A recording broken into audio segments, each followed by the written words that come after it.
안녕하세요. 오늘도 사연살롱을 찾아주셔서 감사합니다. 올해로 30대 중반이 된 여성이에요. 지금은 자수성가를 이룬 덕분에 안락한 삶을 보내고 있는 사업가이지만 어릴 적에는 무척 가난한 집안의 외동딸이었죠. 차압딱지가 집안 곳곳에 나붙었던 기억이 몇 차례 있었을 만큼 가난했어요.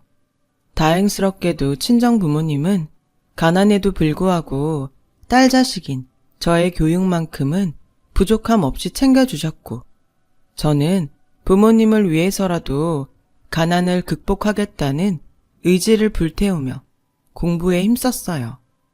그렇게 대학을 졸업한 저는 곧장 사업을 시작했죠. 그야말로 무일푼. 사업 자금이라고는 은행 대출이 전부였어요. 믿을 것이라고는 건강한 몸과 노력밖에는 없었던 저는 거의 모든 시간을 사무실에서 지내며 가난을 극복하기 위해 최선을 다했고 마침내 자수성가를 이루었어요. 번창하기 시작한 사업 덕분에 사업 자금이었던 은행 대출금도 모두 갚아낸 저는 하루하루 무서운 기세로 불어나는 통장 잔고를 마주하며 저희 가족에게는 2번 다시 가난의 서름을 느끼지 않도록 해주겠다고 다짐했어요. 그래서 저 스스로는 검소한 삶을 살지언정 친정 부모님에게만큼은 아주 후하고 극진했죠. 그런 저를 향한 주변의 평가는 자식 농사 하나는 잘 지었다는 칭찬 일색이었어요. 저도 친정 부모님도 모두가 뿌듯하고 행복한 날들이었죠. 하지만 마냥 행복하기만 할 것 같던 날들에 먹구름이 드리워진 건 저와 남편이 결혼 준비를 시작하면서부터였어요. 예비 남편은 과거에 제 친정집만큼이나 가난한 집안의 아들이었죠. 하지만 저는 자수성가를 이룬 성공한 사업가였고요. 가난한 예비 시댁과 친정 사이의 격차 때문이었냐고요? 그때나 지금이나 남편과는 아무런 문제가 없어요. 남편은 이런 사람이니까요. 주변에서 다들 그러더라.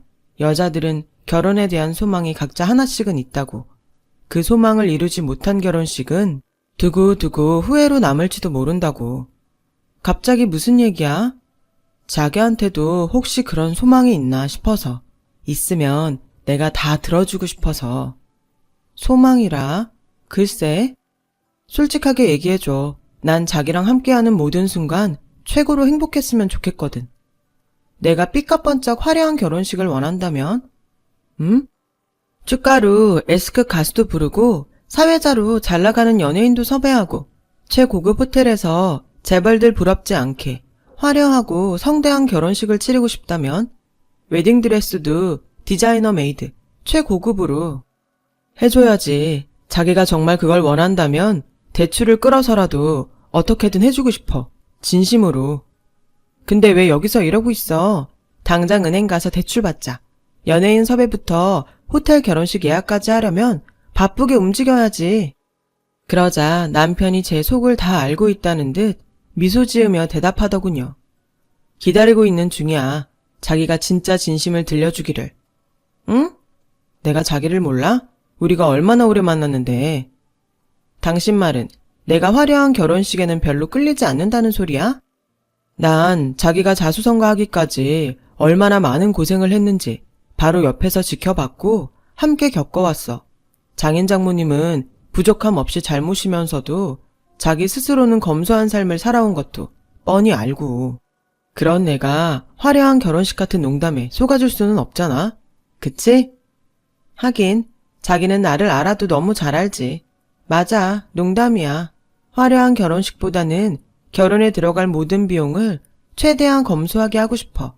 그게 내 진짜 속마음이야. 그래, 그렇게 하자. 평생에 한 번 있는 결혼식이니까 자기랑 내가 모두 원하는 대로. 나야 고맙지. 고마운데 결혼식이 어디 우리 둘만의 경사인가? 집안 전체의 경사인데 어른들 의견도 들어봐야 하지 않을까? 우리 부모님 걱정은 말어. 특히나 자기 시아버지 되실 분이 자기랑 가치관이 비슷해. 소신을 가지고 반듯하게 살아라. 늘 그렇게 가르친 분이거든. 역시나 시댁에 처음 인사드리러 가던 날 처음 마주한 시아버지는 남편이 말했던 것처럼 멋진 분이더군요. 10원 한 장 허투루 쓰는 법 없이 늘 검소하고 반듯했던 남편의 행동이 시아버지를 꼭 닮아서였구나 하는 생각이 들었어요. 시아버지도 남편처럼 저에게 어떤 결혼이 하고 싶은지를 먼저 묻고는 검소한 결혼식을 치르고 싶다는 저의 뜻에 흔쾌히 동의해 주셨죠. 저희 가치관과 시아버지 당신의 가치관이 같다면서 저를 아주 크게 반겨주었거든요. 비슷한 가치관을 가진 저와 남편, 그리고 시아버지는 한마음 한뜻으로 검소한 결혼식을 추진했습니다. 그러는 한편으로 저는 비록 검소한 결혼식일지언정 시댁 어른들 대접만큼은 부족함 없도록 최선을 다하겠다고 남편과 시아버지에게 약속했죠.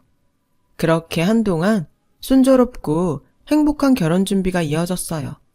하지만 딱 두 사람만큼은 검소한 결혼식이 무언가 석연치 않은 눈치였죠. 시모와 남편의 여동생인 손 아래 시누이였어요. 갑작스레 결혼식 준비를 돕겠다며 사사건건 따라 나서기 시작한 시모와 시누이는 매사에 불만스러운 태도를 고스란히 드러내더라고요. 예식장이 너무 작고 초라한 것 아니냐는 둥, 웨딩드레스는 디자이너한테 주문 제작해야 되는 거 아니냐는 둥, 불만도 참 많았죠. 그때까지만 해도 시모와 시누이의 꿍꿍이를 까맣게 모르고 있던 저는 최선을 다해 살갑게 차근차근 시모를 설득했어요. 어머니 마음 다 이해해요. 하지만 저도 그렇고 남편이랑 아버님도 그렇고 검소한 결혼식을 치르고 싶어요. 지금은 제 사업이 잘 되는 덕분에 여유롭게 살고는 있다지만 사업이라는 게 언제 어려워질지도 모르는 거잖아요. 그때를 대비해서 여유로울 때 알뜰살뜰 잘 아껴놔야죠. 그래도 이건 아니야. 결혼식이 어디 너희 두 사람만의 경사라든 아무리 남편의 시아버지까지 등에 업었다지만 너 지금 이러는 거 시댁이 없이 산다고 무시하는 걸로밖에 안 보이는구나. 전혀요. 절대 아니에요, 어머님. 요즘 결혼식장 치고 체면국일 만큼 허름한 결혼식장 없어요.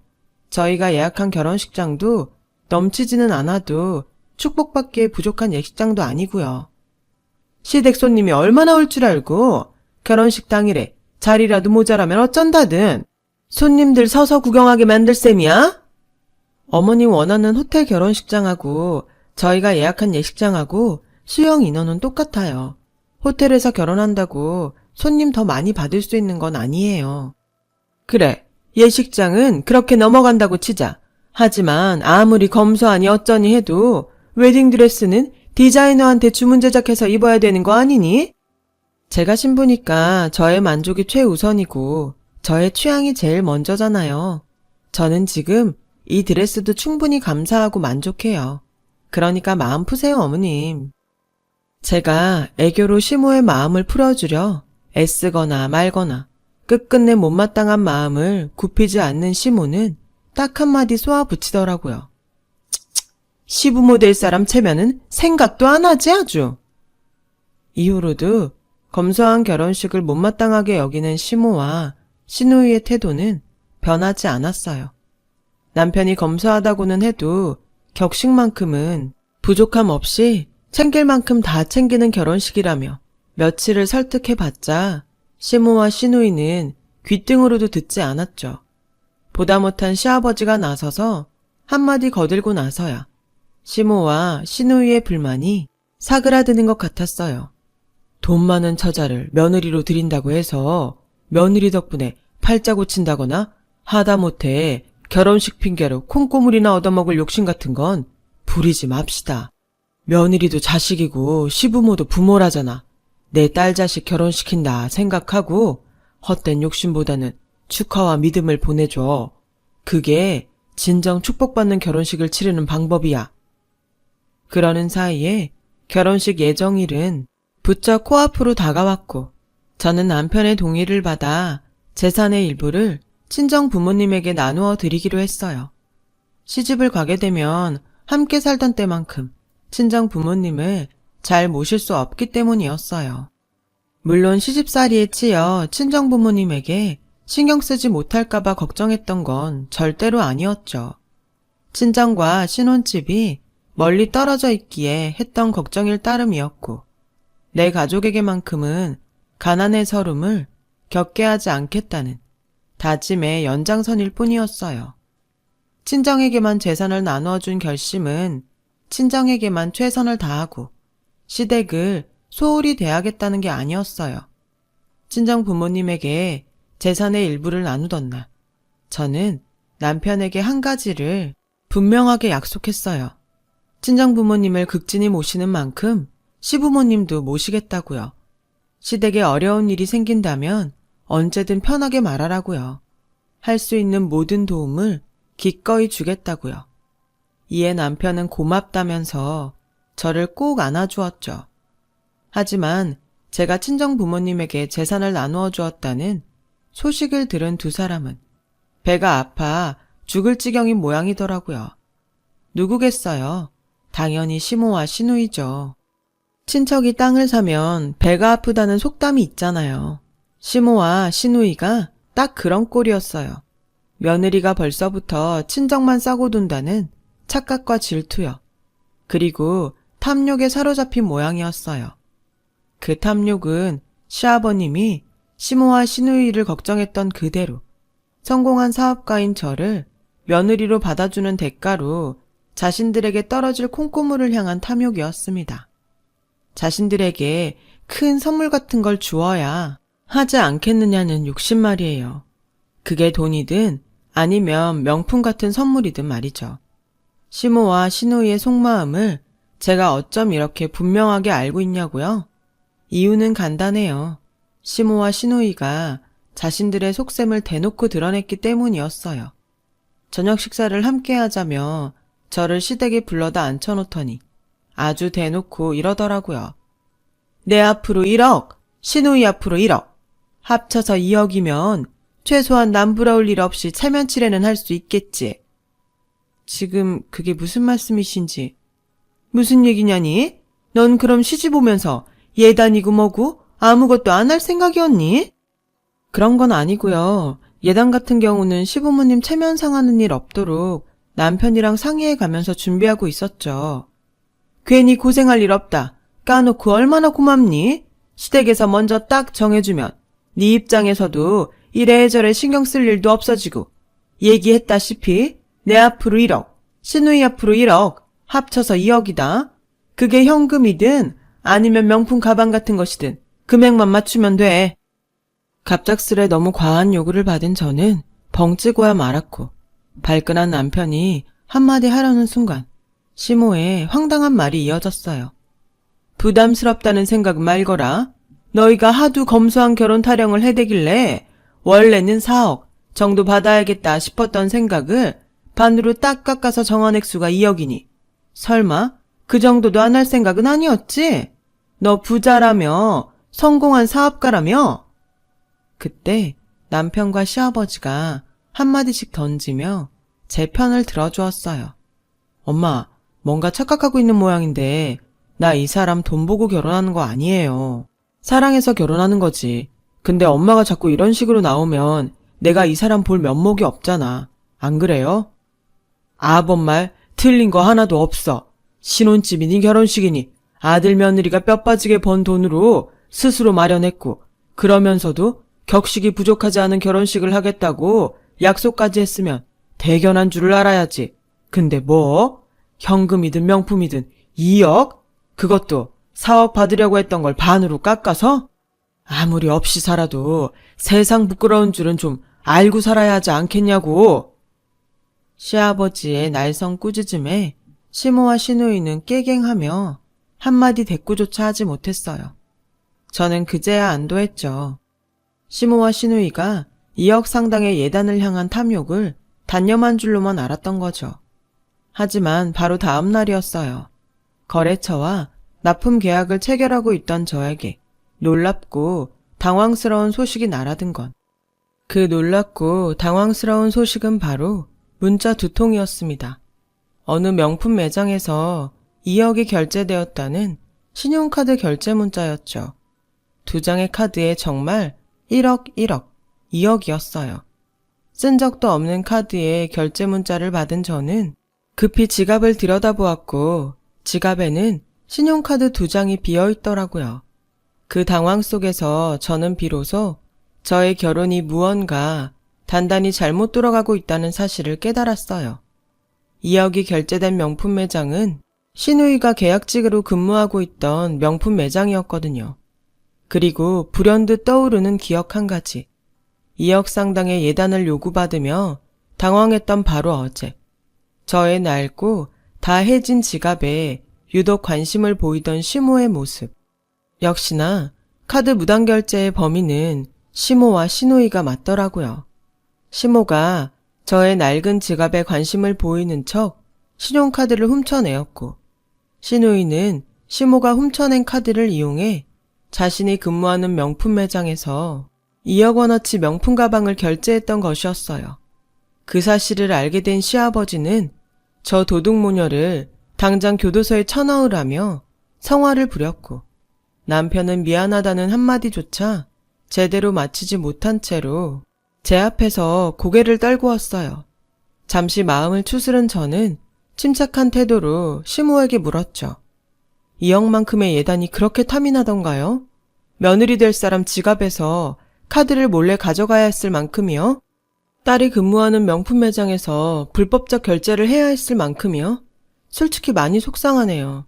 제가 2억짜리 예단을 해야 받아줄 만큼 어머님한테 부족한 사람이었나 싶어서요.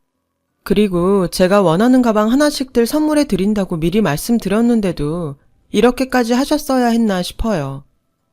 한참을 말없이 저를 빤히 노려만 보던 시모가 저를 잡아먹을 기세로 쏘아붙였어요. 부족하지 그럼.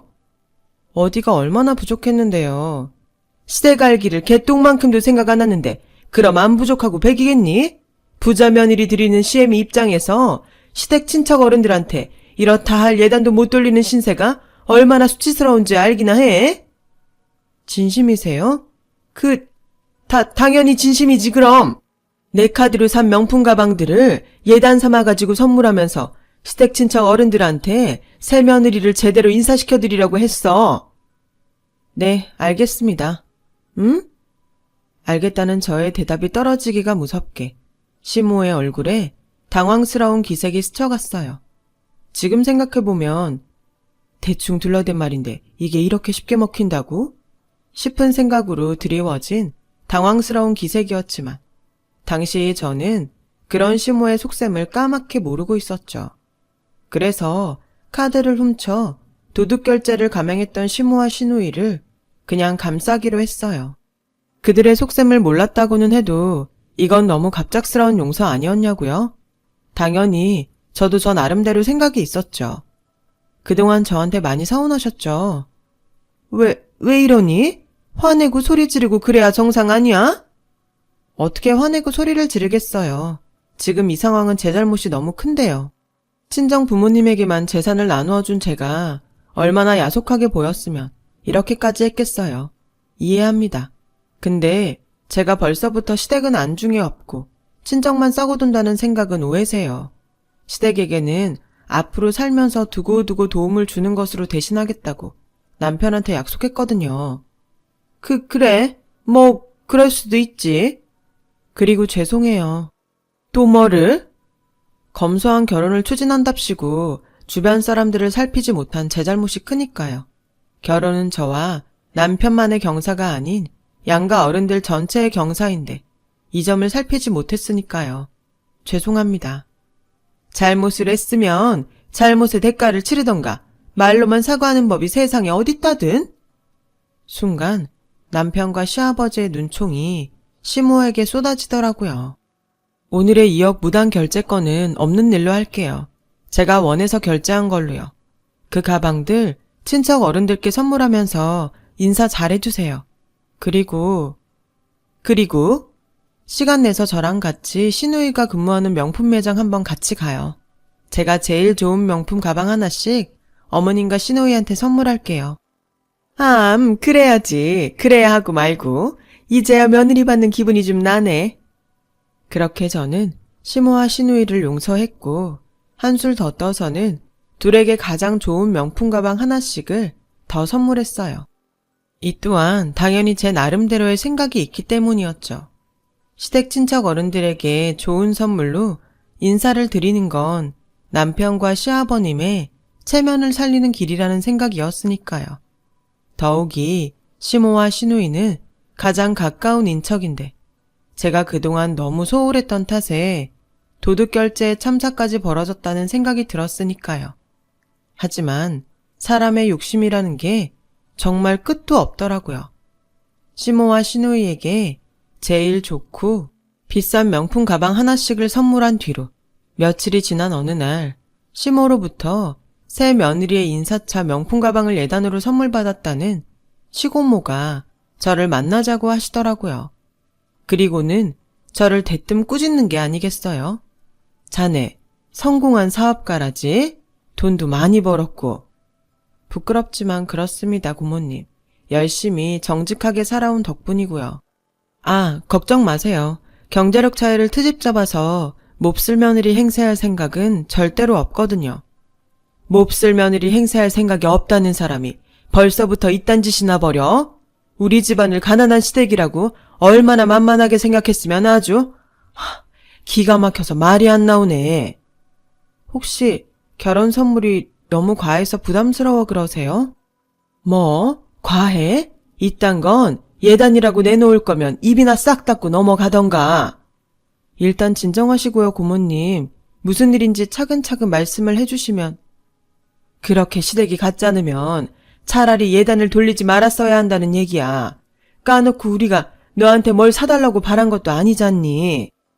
그 뒤로도 한참을 더 꾸짖던 시고모님은 영문을 모른 채로 그저 당황만 하던 제 앞으로 시모가 결혼 인사차, 선물했다던 명품 가방을 내려놓았어요.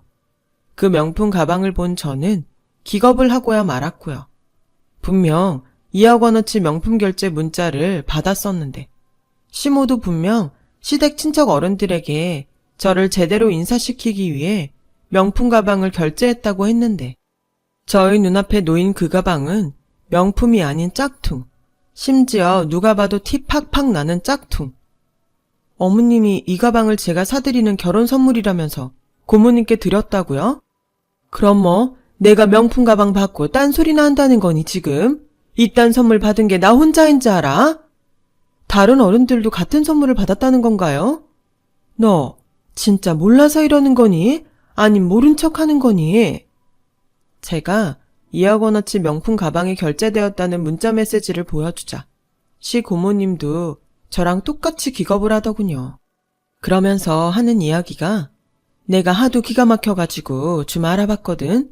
근데 네 시어머니 될 사람이 준 가방 이거 짝퉁 중에서도 아주 최하급 짝퉁이라더라. 시장 바닥에서 비싸봤자 5만 원에도 팔고 잘 깎으면 3만 원에도 살 수 있는 그런 짝퉁이래. 시고모의 말을 들은 저와 남편은 곧장 사태 파악에 나섰어요. 제발 아니기를 바라면서요. 무언가 착오가 있기를 간절히 바라는 마음 하나로요. 하지만 전부 사실이더군요.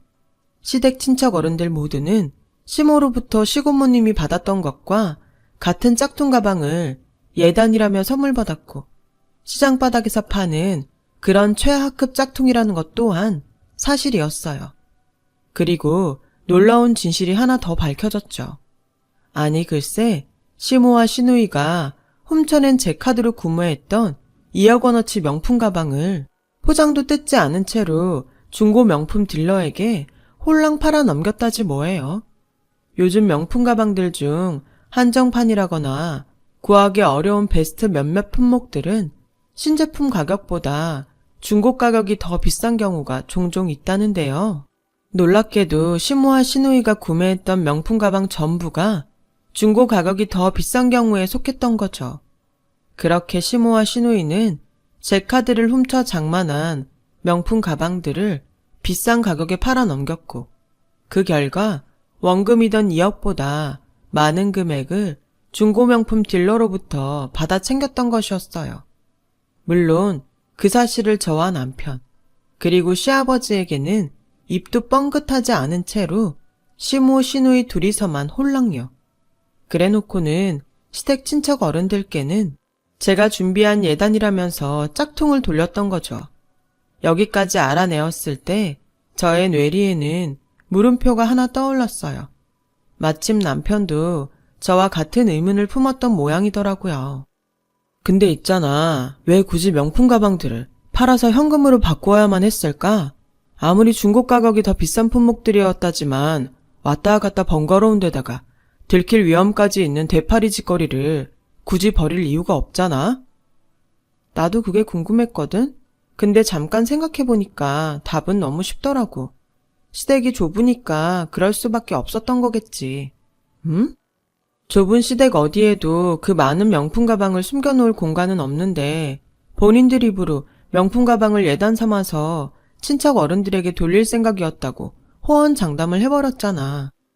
약속을 지키려면 우리 집에는 당신이 추가로 엄마랑 동생한테 선물한 명품 가방 2개 빼고는 다른 가방이 남아있지 않아야 하는데 진짜로 선물할 생각이 아니었으니까 친척 어른들에게 돌리겠다던 명품 가방들을 엄마랑 동생이 고스란히 가지고 있는 모습을 들킬 수밖에 없었을 테고 그걸 들키지 않기 위해서는 친척 어른들에게는 약속을 지키는 척 짝퉁을 돌린 다음에 진짜 명품들은 중고로 팔아서 현금으로 바꾸었다는 거네. 포장도 뜯지 않은 가방들을 고스란히. 당연히 그래야 했겠지. 부피가 큰 명품 가방들 무더기를 떠안고 숨기는 것보다는 현찰을 숨기는 쪽이 훨씬 쉬웠을 테니까. 현금은 통장에 입금시켜놓고 어디 잘 숨겨놓으면 그만이잖아? 와, 아무리 엄마랑 동생이라지만 진짜 실망이다. 미안해. 못난 엄마랑 동생 둔 내 잘못이야. 당신 잘못도 아닌데 뭐. 이제 어떻게 대처하느냐가 중요하지.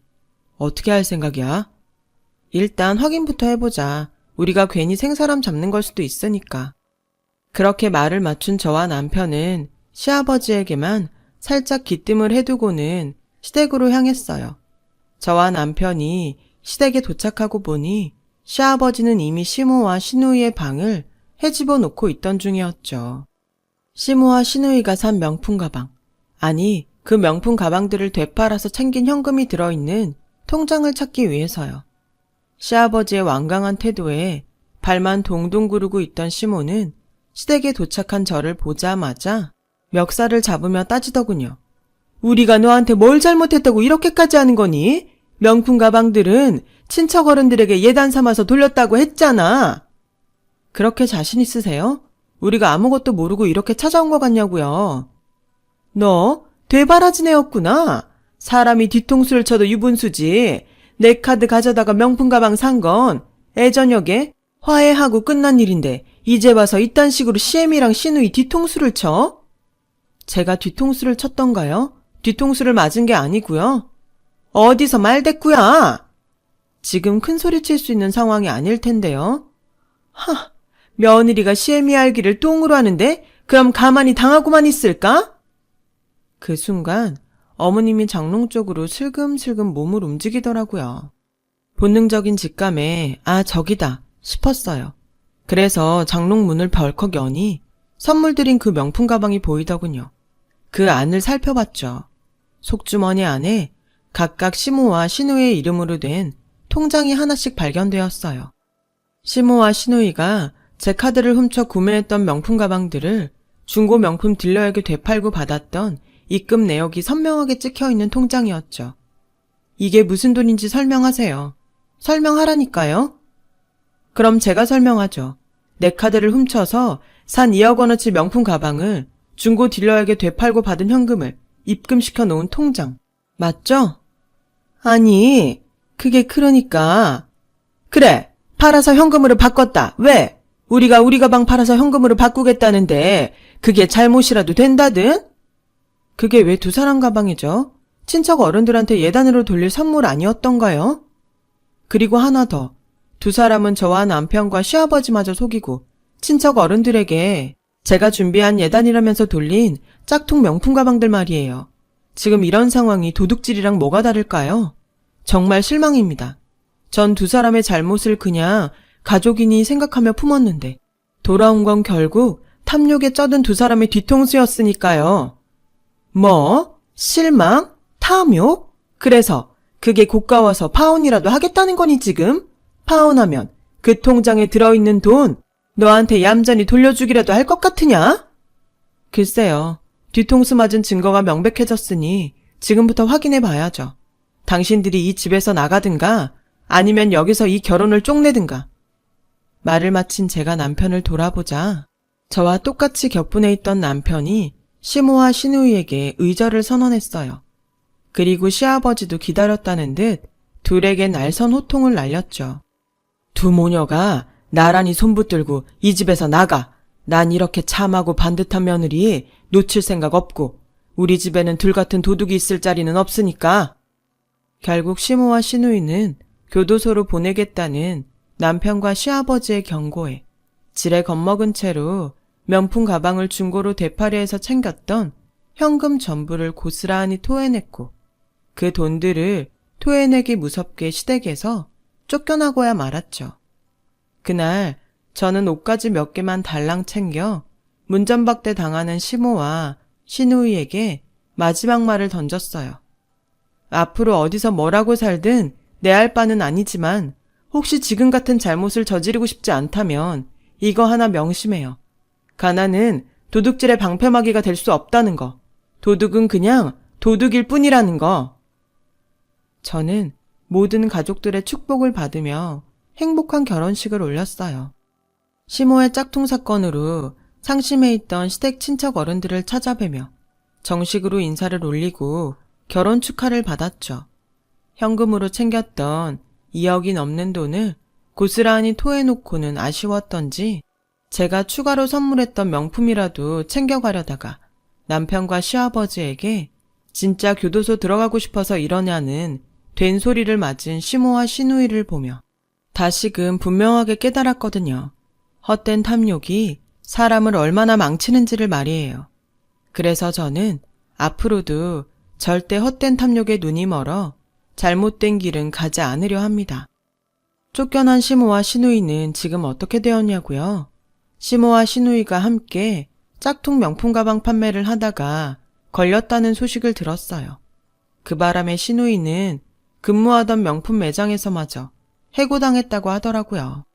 정말 그놈의 욕심이 뭔지요. 제 이야기를 들어주셔서 감사합니다. 들어주신 모든 분들 건강하시고 행복하세요. 저도 즐겁게 잘 살겠습니다. 여러분, 사연 댓글에 응원과 현명한 조언 부탁드려요. 좋아요와 구독은 저에게 큰 힘이 됩니다. 오늘도 좋은 일 가득하세요.